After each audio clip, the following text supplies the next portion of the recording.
The halls of Ridgewood High echoed with laughter, chatter, and the occasional clang of a locker door. But for Ethan, the noise was a constant reminder of his status in the school's hierarchy. Invisible to most but a perfect target for Nick and his gang. Nick wasn't just a bully, he was the school's golden boy, a predator who thrived on humiliation and power. Ethan had been Nick's favorite victim for years.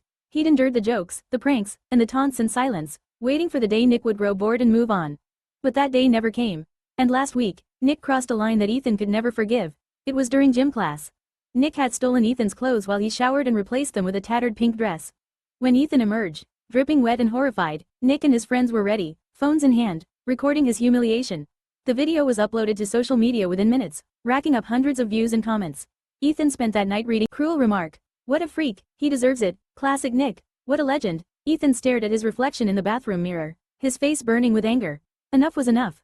This wasn't just about stopping Nick, it was about making him pay. Ethan wasn't just a quiet, artistic kid. He was brilliant, with a mind that thrived on puzzles and strategy. And he'd been watching Nick for months, documenting his habits, his secrets, and his weaknesses. The first thing Ethan noticed was Nick's overconfidence. He assumed his charm and reputation made him untouchable. That arrogance would be his downfall. Ethan began his plan by gathering evidence. He hacked into the school's servers, pulling attendance records, emails, and camera footage. It wasn't hard. Ridgewood High's IT system was laughably outdated. He found emails between Nick and a teacher's assistant, proof that Nick had bribed his way to perfect grades.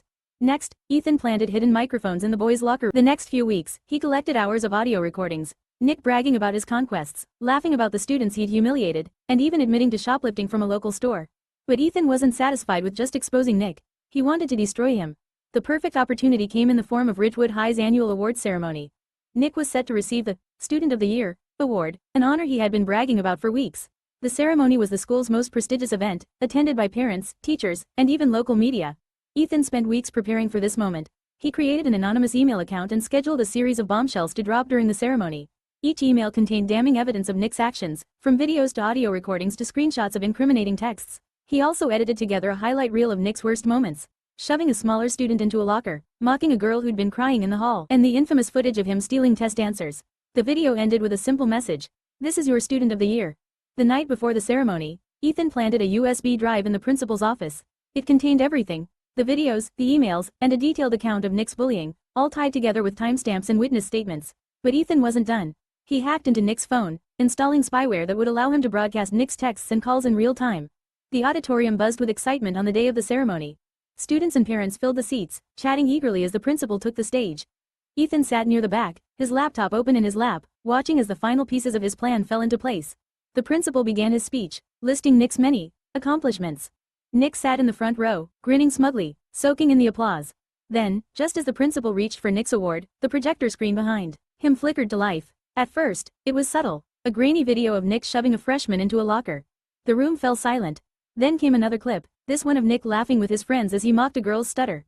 The murmurs started, growing louder as more clips played in quick succession. The grand finale was the live feed from Nick's phone. Ethan activated it from his laptop, projecting Nick's frantic texts onto the screen for everyone to see. What's happening? Who's doing this? Delete this now. The audience erupted. Parents shouted at the teachers, demanding answers. Students whispered furiously, their eyes darting between Nick and the screen. Nick's mother stood up, her face red with embarrassment, while his father dragged him toward the exit. But the chaos wasn't over. As the ceremony unraveled, the principal received the anonymous email Ethan had sent. Within minutes, Nick's award was revoked, and an emergency meeting was called to discuss the evidence. By the end of the day, Nick was suspended, pending further investigation. But the real punishment came later. That night, Nick received a text from an unknown number. You thought you were untouchable. You're not. Sleep well. Attached was a photo of Ethan sitting in the shadows of the auditorium, his face illuminated by the glow of his laptop. Nick's world crumbled. His friends abandoned him, his reputation was in tatters, and he lived in constant paranoia, jumping at every shadow. He deleted his social media, avoided public places, and spent his days in fear of what Ethan might do next. Ethan, meanwhile, walked the halls of Ridgewood High with a newfound confidence. The weight of years of torment had been lifted, replaced by a quiet satisfaction. But Ethan wasn't naive. He knew revenge came with consequences. Nick wasn't the type to let things go, and though he'd been humiliated, Nick wasn't broken. For now, though, Ethan relished his victory. He had outsmarted the golden boy, taken control of his life, and proved that even the most untouchable can fall. And if Nick ever tried to strike back, Ethan would be ready, because the silent witness was no longer silent.